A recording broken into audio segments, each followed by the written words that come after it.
नमस्कार, जय माता दी। मैं हूं आपकी अपनी लाइफ डिजाइनर जीतू आचार्य। आरोग्य सप्तमी, रथ सप्तमी, यानी आरोग्य की जब बात आती है तो सीधा सीधा कंसर्न होता है हमारी हेल्थ के साथ। अब हेल्थ का कंसर्न कई तरीकों से होता है। कई बार मानसिक स्थिति खराब होना, शारीरिक स्थिति खराब होना, यानी कुल मिलाकर के हमारी अपने आप को स्वस्थ रखने का सिर्फ और सिर्फ एक ही मूल मंत्र होता है कि अपनी हेल्थ के बारे में हमेशा अटेंटिव रहना। कोई भी चूक अपनी हेल्थ, अपने स्वास्थ्य को लेकर के हमें कभी नहीं करनी चाहिए। कई बार हमारे पास ऐसे त्योहार, ऐसे तिथियां, ऐसे विधियां आती हैं जिसके चलते हम छोटे छोटे साधारण उपाय करते हुए हम अपने स्वास्थ्य का ध्यान बहुत ही इजी वे में रख सकते हैं। लेकिन जहां चूक कर जाते हैं तो वहां स्वास्थ्य क्या करेगा? वो भी तो कटघरे में आकर के खड़ा हो जाता है। यानी हेल्थ भी हमारी कहीं ना कहीं हमारे ही कारण से कटघरे में खड़ी हो जाती है। जब आर और पार की सिचुएशन होती है तब हम भागने लगते हैं। छोटे छोटे ऐसे उपाय, छोटे छोटे ऐसे इवेंट्स, छोटे छोटे ऐसी कुछ विधियां होती हैं जिसके चलते हम अपने स्वास्थ्य को बहुत ही उत्तम स्वास्थ्य बना सकते हैं। तभी कहा जाता है ना कि फिट है तो हिट है। यानी जब आप शारीरिक तौर पर, मानसिक तौर पर स्ट्रांग रहते हैं तो आप अपने सारे फैसले बहुत ही सही तरीके से कर सकते हैं। रथ सप्तमी, आरोग्य सप्तमी, जिसका सीधा सीधा कंसर्न हमारे मनोबल के ऊपर आता है। और मनोबल के कारक होते हैं हमारे सूर्य देव। यानी सूर्य का खास कंसर्न रहता है रथ सप्तमी, आरोग्य सप्तमी के साथ। अब आरोग्य सप्तमी की जब हम बात कर रहे हैं तो ये त्योहार कब मनाया जाएगा?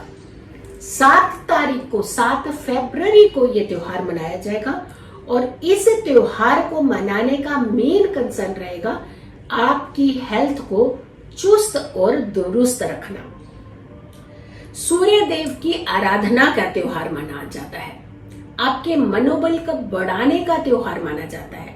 आपकी हेल्थ में 4 चांद लगाने का त्योहार मनाया जाता है। अब इसके लिए आपने खास करके कुछ विधियां, कुछ छोटे छोटे उपाय जरूर करने हैं।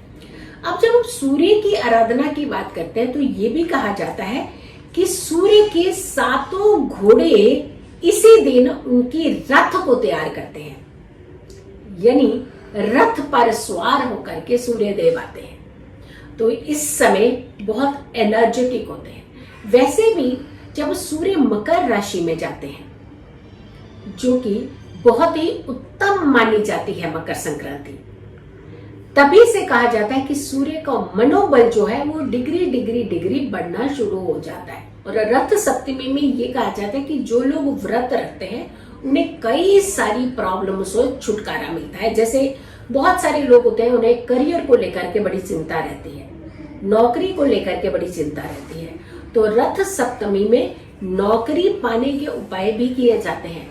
अपने करियर को एक सही दिशा की तरफ ले जाने का त्योहार भी कहा जाता है। सेहत को दुरुस्त करने का त्योहार भी इसे कहा जाता है।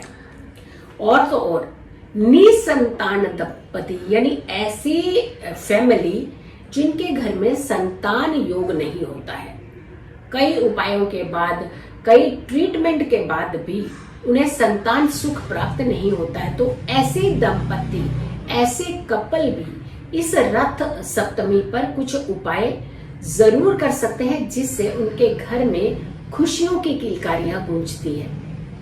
पिताजी के साथ अगर संबंध आपके सही नहीं होते हैं, जैसे कई बार छोटे छोटे डिस्प्यूट बड़े डिस्प्यूट का कारण बन जाते हैं।